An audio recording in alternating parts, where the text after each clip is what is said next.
Welcome to the Chief Endurance Officer Podcast. I'm your host, Greg McDonough. Each week, we hear real time stories from athletes and CEOs on how to maximize performance through an endurance mindset. Let's get started. Well, welcome to the show. I'm super excited to have this guest today. He is a business entrepreneur, passionate athlete, serious endurance competitor. Over the years, has led strategic initiatives across mergers and acquisitions, private equity landscape, helping high growth entrepreneurs lead companies. He's a 3-time Ironman finisher with a deep love for endurance sports, recently raising money racing at Boston Marathon for Semper Fi and the American Fund. Principal and head of business development at Cohere Capital, and the leader of the mergers and acquisition triathlon group. Please welcome Mike Alberts. Mike, welcome to the show. Thanks so much for having me, Greg. This is awesome. I'm a long-time listener and fan, so it's cool to be on. I appreciate it. And for those of you who don't know, Mike and I have towed the starting line together at Chattanooga this year. And if you haven't checked out the mergers and acquisition triathlon group, please DM him or ping me, because it's a fun group of fellow competitors that are in the financial services space. But enough of that commercial. Mike, I would like to know, how has your endurance mindset impacted your life unexpectedly? Yeah, thanks, Greg. Honestly, it's the thing about endurance sports that I've really picked up on has been the consistency, right? So to be able to toe the line, whether it be a running race, 5K, marathon, half marathon, triathlon, you really have to be consistent. And it doesn't have to be 10 hours a week or 50 hours a week, right? It just could be 30 minutes a day. And that consistency applied not only to working out and training, but applying that to business and my professional career has totally changed the game for me. Really just making sure that I'm chipping away at things. I've got a little sticky note on my computer that says layers of paint, right? And so kind of building whatever I'm doing, whether it be, preparing for a race, just trying to be healthy, chipping away at a project at work. I just have to remember that it's literally layers of paint to grow. And it takes time. I love that layers of pain. I'd love to dig into it a little bit further with the companies that you work with in your professional life. Like, when you're approaching a business or seeing a CEO or thinking about doing an investment, like, how does that consistency and also those layers of pain sort of come into your thinking when you're assessing opportunities? Yeah. And I'll be clear. It's layers of paint. Pain does help, happen as well. But some people say stacking bricks, but I think of, building a castle or a cathedral or whatever by literally putting on layers of paint, right? Like, it takes so many things to stack up. And I think we at Cohere apply that to a lot of the ways that, we engage with the companies that we invest in and partner with. A lot of these businesses, they're not built overnight, right? And it's generally an entrepreneur or a founder or a team or a family that came up with an idea, and they're like, wow, we can really serve our customers in this scenario. And to do that, it took them a long time of building trust with customers, finding new customers, making sure their service or their solution or their technology was absolutely perfect. And it's like the adage, Rome wasn't built in a day. I think what we like to do is make sure that we're providing consistent results and consistent support over time. And that, again, that consistency sort of rings true in everything that we do as a firm and as people. That's super helpful. So you're talking about consistency and Ironman, long distance training, long distance triathlon, endurance events. And I get this question all the time, and I suspect you do as well. It's like, how do you do it? Like, I talk to somebody, they're like, oh, I could never. But to your point about consistency, like, how have you fit that into your life with a professional job, like all these other commitments that we have? How do you get that? How do you make it work? Yeah, I get the same thing all the time where people say, oh man, it's so cool, I'd love to do it, but I could never do it because of all these obligations. And I say often, if I can do an Ironman, anybody can do an Ironman. You know, it's, I will preface that I have a similar situation to you where my wife is very into triathlon as well. And so I have that support system at home where if I need to go on a couple hour ride or run, she's encouraging that. And that is very important to have that support system at home. Um, but what I've found with the consistency is it's really about chipping away. It's better to go for a 20-minute run or a 10-minute swim than to not swim and to not run and to not bike. And I think a lot of times we see on social media these fantastic athletes that are just in the pain cave for a really long time, and they're suffering, and they're, getting past that suffering and having all of these achievements. That is so cool, and it is so inspiring to watch. But I actually look at it the other way is I get so inspired by the people every day that are going to their jobs, working really hard, and they're able to do it as well. And I think it's just reframing it in your mind of, if I can find 30 minutes a day, maybe an hour on the weekends, and just stacking that up over time, you can certainly achieve it. You know, you actually represent what you say, because I was on your social media feeds earlier this week, and it seems almost as if every post, not every post, but many of your posts are you on a run or with a bike with colleagues from yours around work, around your professional life. And not many of us have sort of incorporated this here. Like, I have done a conference call on my bike trainer with the camera off, but I haven't got to the extent that you have. Hey, I'm going to be in San Francisco this week for work. Why don't I coordinate 3 runs in the morning and a swim in the bay in the afternoon? Like, give us a little bit more insight of how much effort that takes. Yeah. So I think the common misconception for me is that, or about me, is that I love running, or I, love this stuff every single day. I don't actually love running that much, but I love running with people, and I love talking to people and hearing their stories and really digging deep. And you can do that over a cup of coffee or lunch, or an adult beverage, but you really get to know somebody if you spend a couple hours on the bike with them, an hour out running with them. And it really started out as an accountability tool. I'm traveling, excuse me, I'm traveling so much for work. You can only fit so many coffees and lunches and dinners in a day. But if you add a run early in the morning, that's just another person that you can spend some time with. And so what I've started to do is, when I'm going to XYZ city, looking at the list of people that I'd like to meet with and thinking, is there anybody here that might be a runner or might be interested? And in some cases, I'm asking around, like, hey, anybody in town, that's in our industry that might like to run with me?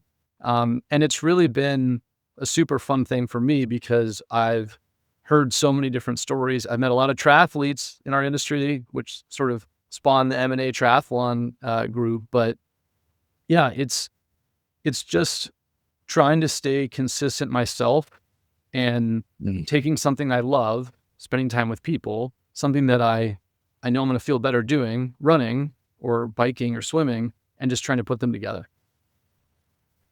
So how do you handle, like, difference in speed? Like, I love your idea, and I've seen it, and I've like, that would be great. I should go for a run while I'm at this conference with this group. But I'm always hesitant because, I'm a 10, 11-minute miler on my runs. And if they're 7, 8, 9, like, it's just an awkward conversation. How have you gotten around that? Yeah. So I'll pull this back to our conversation on, misconceptions about training, right? I think because I post a lot on LinkedIn in my run meetings, people assume that I'm a fast runner, or that we're going out and hammering. And I like to meet people where they are if I can. So, for example, this past week, I was in Milwaukee, and I ran with some folks in Milwaukee, and we sort of talked at the beginning, hey, how far does everybody want to go? What's our pace?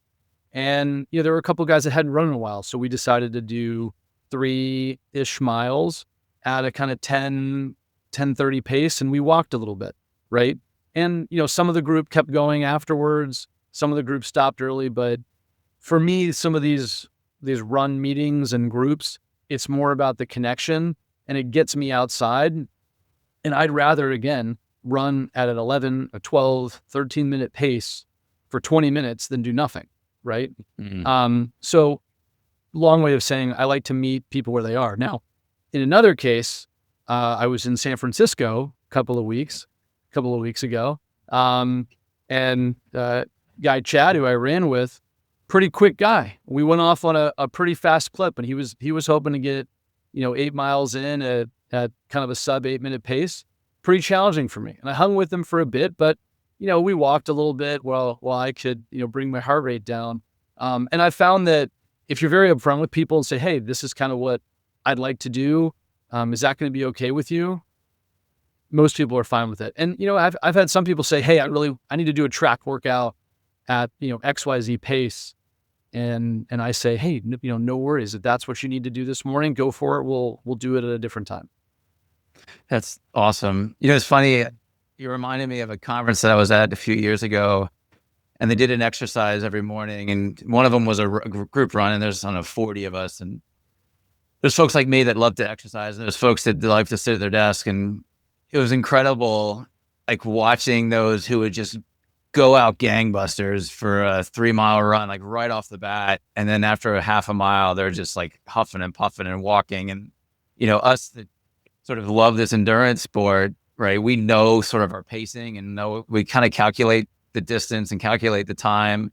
So Mike, your story there brought back those memories, which really kind of leads into a bigger conversation that I'd love to get into around, like, back to the point, like, how do we get this stuff done? And I think the point that you've touched on, even 20 minutes a day can get you to the starting line of an Ironman or the finish line of an Ironman. And it kind of goes back to expectations and goal setting. And so I'd love for you and I to dig into this conversation and really convince an audience member who's listening and thinking about a full distance Ironman race or an ultra or like something bigger than life to them. And let's get them off the couch and say, hey, let's just find 20 minutes a day or 2 hours a week and kind of get into the strategy of how we can kind of walk into that one step at a time. Yeah, I think it's a lot about just getting started, and this stuff is hard, right? Getting 8 hours of sleep is really hard sometimes for busy people with families and children and obligations and jobs, especially when you're traveling. Eating healthy is challenging sometimes. Getting your bike ready or getting to a pool or finding a route to run in a city that you don't know. And, there's all these challenges, right? And I think that just getting started is the biggest piece. And so if the beginning of your training looks like 30 minutes, 3 times a week for a little while, it's just getting started, and you're going to, again, add those layers of paint over time, and it's going to compound. Well, what's sort of interesting to me is for my first Ironman, I signed up during COVID, and I had a lot more free time. I wasn't traveling as much, and I put in strong training hours. I was very focused on training, and I did well. I was very happy with it.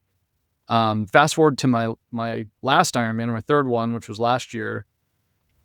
I was traveling a lot, very busy with work, a lot of obligations at home, and I probably trained the least volume on a weekly basis for the 3 races. And I by far had the most fun in the race, and I did the best in the race. And I think it's a function of a couple of things. I stopped putting so much pressure on myself, and I reminded myself that this is fun, and it's not, we're not supposed to, this isn't suffering. This is just, you pushing yourself. And, it isn't my top priority. Ironman racing is a hobby. My top priority, number one, is my family. But my number 2 priority in a lot of cases is, my job and the firm and the people that I work with and supporting them. And so, finding what works, well for you is one perfect thing. And so what I would kind of go back to you is what's sort of that bare minimum, right? If somebody wants to do a sprint triathlon, an Olympic triathlon, a half Ironman, a full Ironman, I think it's finding what is the bare minimum to get yourself kind of moving and then build on that over time. So It's a great point, Mike. And it's, for me, it's the bare minimum of like, how do you get started? But then it's also an expectation of time, yeah, right? I find that the longer I've been doing this, the better I'm getting from a race performance. But it's all, and a lot of that is because I've been racing long distance now for 10 years, right? And so the things that I did at year one and the mistakes that I've made and the like, it's just, to your point about layers of paint. I've had 10 years of layers of paint now when I approach a race. Granted, I'm still as committed. I'm still got my coaching and I still put the hours in. Um, and my goals have changed. But ultimately, like, if you're considering doing a long distance triathlon and you've never done a triathlon, give yourself the flexibility and the space to say, you know what, this could be a 2-year journey. yes, absolutely. I think a lot of times we, as perhaps type A people or very driven people or people just looking for a little bit of a shakeup in their life, think, okay, I got 6 months. I'm going to do this, right? I'm going to build to this. But you may not be in the position where you can do an Ironman in 6 months. Again, people focus a lot on what they see on social media, on Instagram and Twitter and LinkedIn and all these things. Wow, there's these guys and gals doing all these incredible things. I can do that too. And then they start and they're like, wow, this is a little bit harder than I thought. Well, I don't know how to convey to people that it's okay to have fits and starts. It's okay to, you know, fail a little bit and train so great for 2 weeks and then not train for a week. And it just doesn't have to be perfect, right? And I think that that's what a lot of people are missing is everybody wants to be perfect and do what they're supposed to do. And it's so personal. Ironman is such a personal sport because you may be really focused on making the cutoff time, whereas somebody that's your peer or friend may be really focused on, winning their age group or qualifying for Kona, which is an incredible feat. And neither of those goals are better or worse than the other. It's just finding what your goal is and finding those steps to get there and slowly. I work with this woman, Caroline Miller. She's a life coach, professional coach, and her most recent book, she talks about the difference between performance goals and learning goals. And I think it really applies here of where, if you're setting out to do your first Ironman, let's not set performance goals, right? This is a learning experience. You need to learn how to do a longer run, do a longer bike, how to transition in T1 and T2. And so, and as she started working with me about those differences, it really took a lot of pressure off of like, you know what?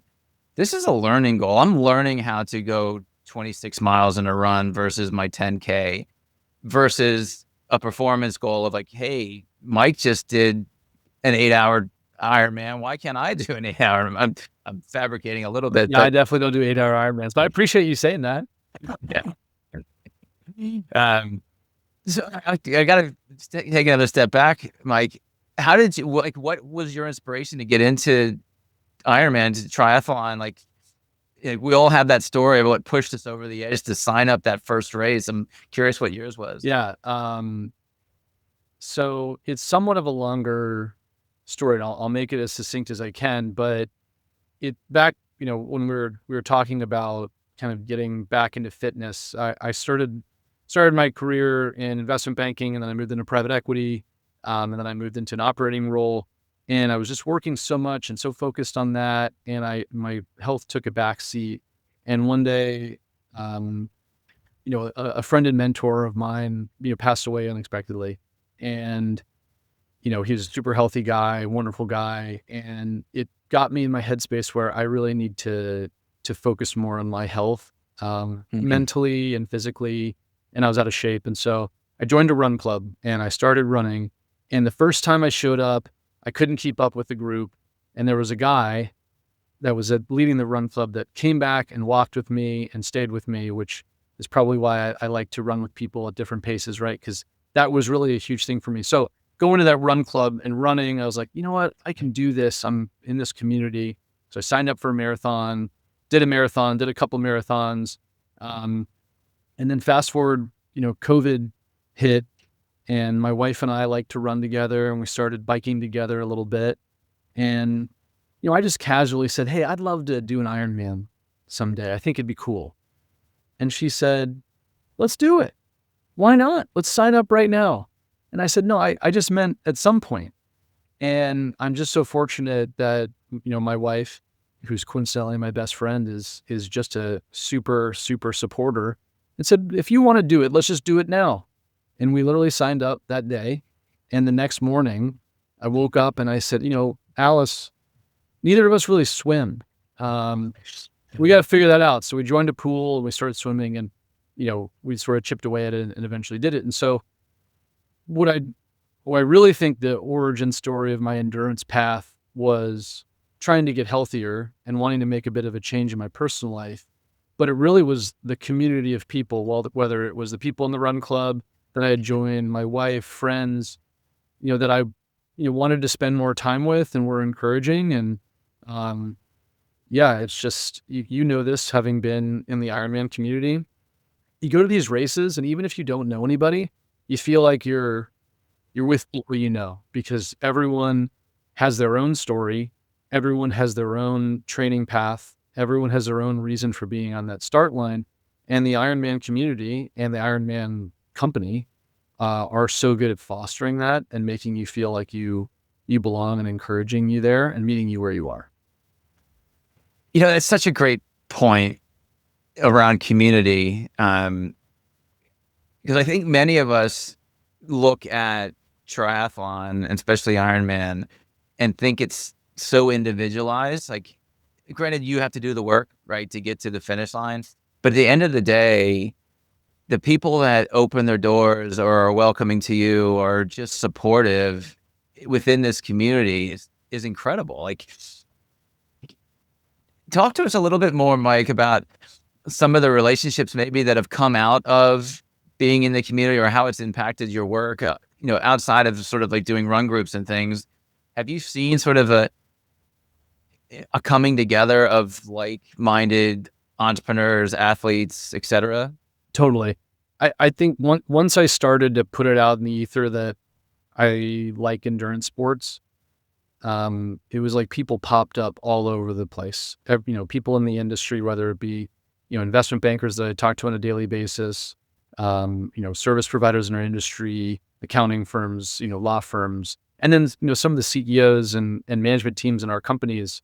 One of the CEOs at one of the companies that we're invested in at Cohere is on a journey to run a marathon in every state. And, he and I really connected initially because he learned that I like to run. And so once you sort of put it out there, you find people that are drawn to you, not only that do it as well, but people that are interested, right? Oh, I'd love to do, a half marathon or a marathon or whatever.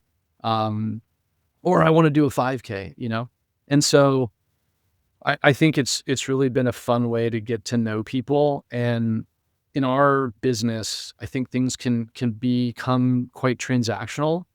And that's the thing that I try to resist a bit when I'm building relationships. I want to know what people's thing is, whether that's, skiing or golfing or playing basketball, whatever, whatever someone's hobby is, or books and puzzles, and doesn't matter. I want to know what makes people tick. And I think putting that out there that, oh, this is what I like to do, gets people to open up and say, I'm really into knitting. I really like, this is my hobby. This is what I do. I was talking to one of a sales leader at a company that we work with yesterday.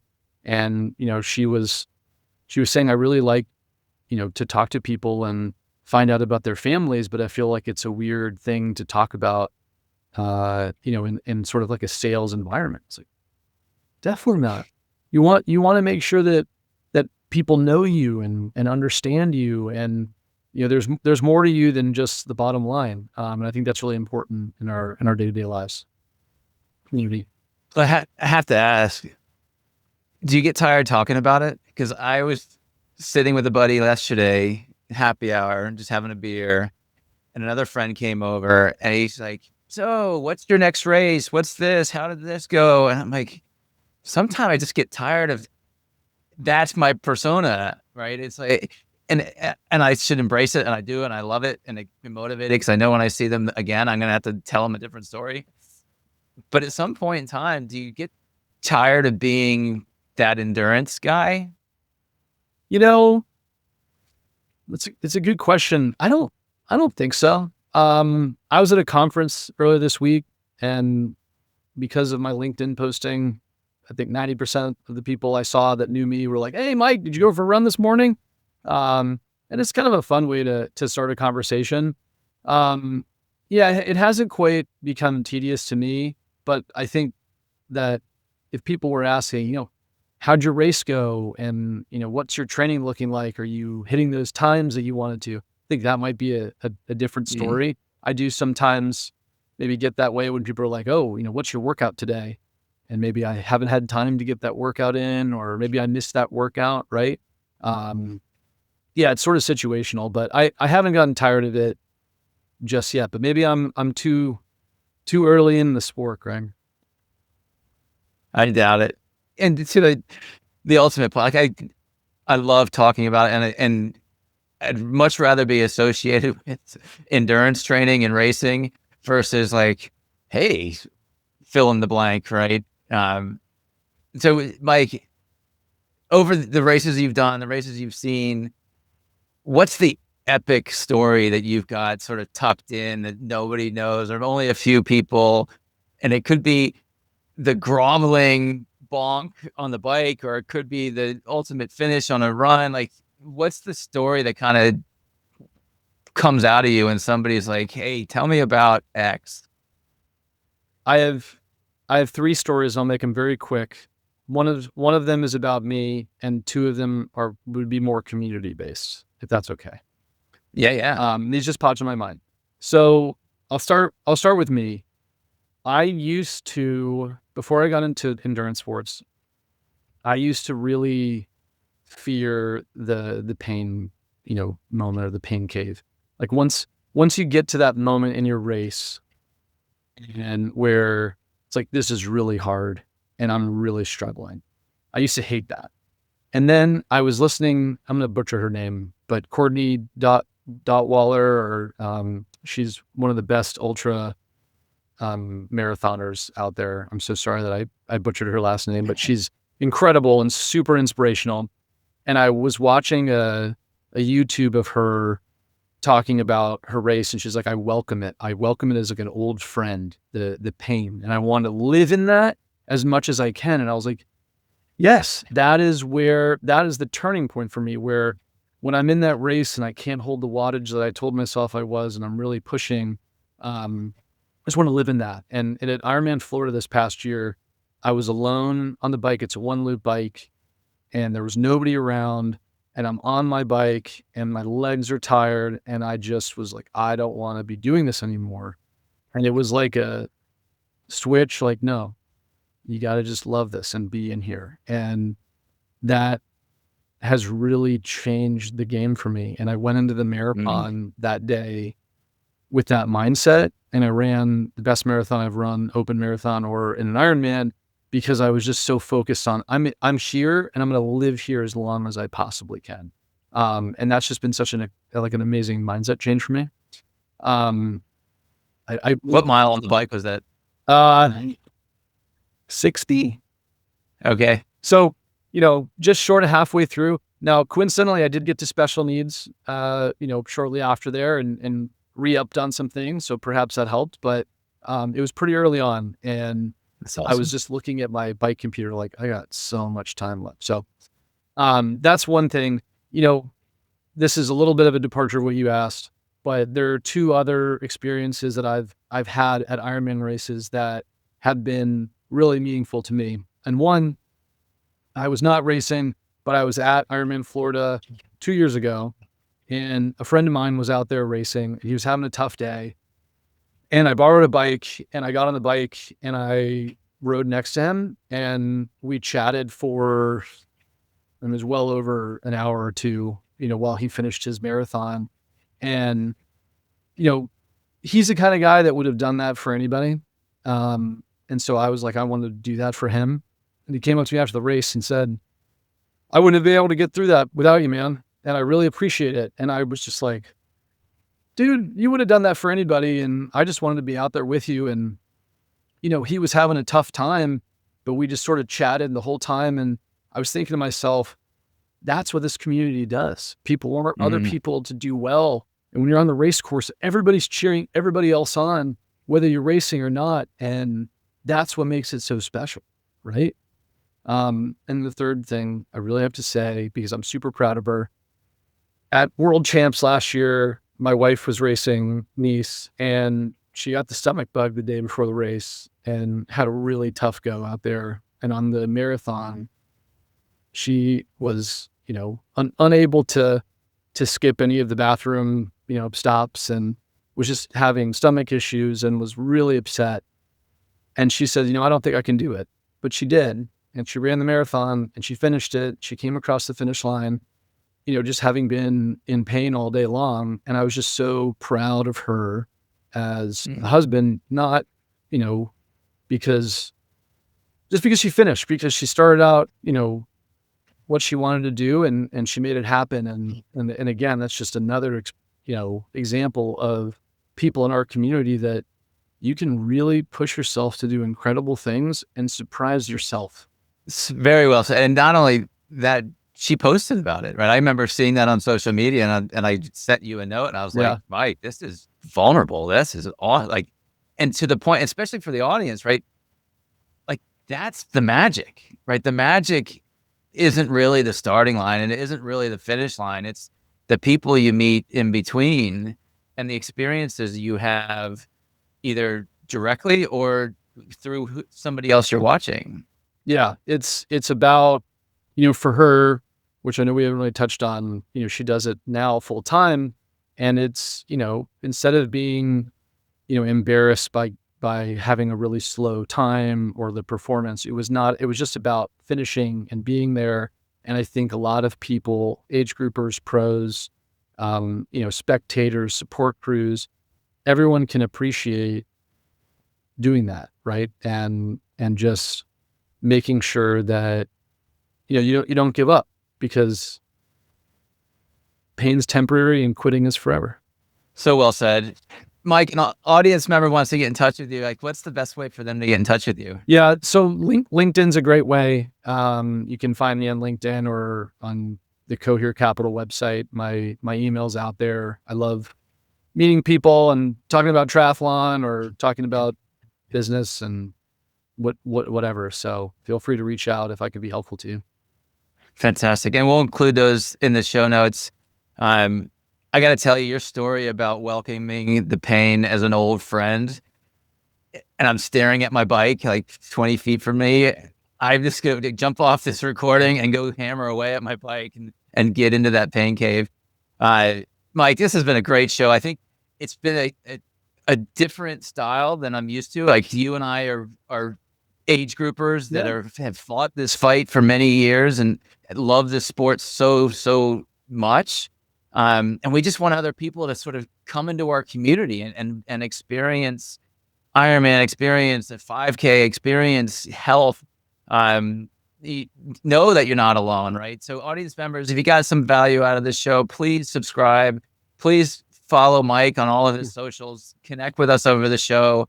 This has been a really inspiring conversation, Mike, and I appreciate the time you put into it. Thanks, Greg. I couldn't agree more. And I think the thing I'll leave with everybody is that Ironman is for everyone. Well said. Thank you for tuning in to the Chief Endurance Officer Podcast. To hear more inspiring stories and strategies around the endurance mindset, Be sure to subscribe below or visit us at chiefelduranceofficer.com. Until next time, keep pushing those limits.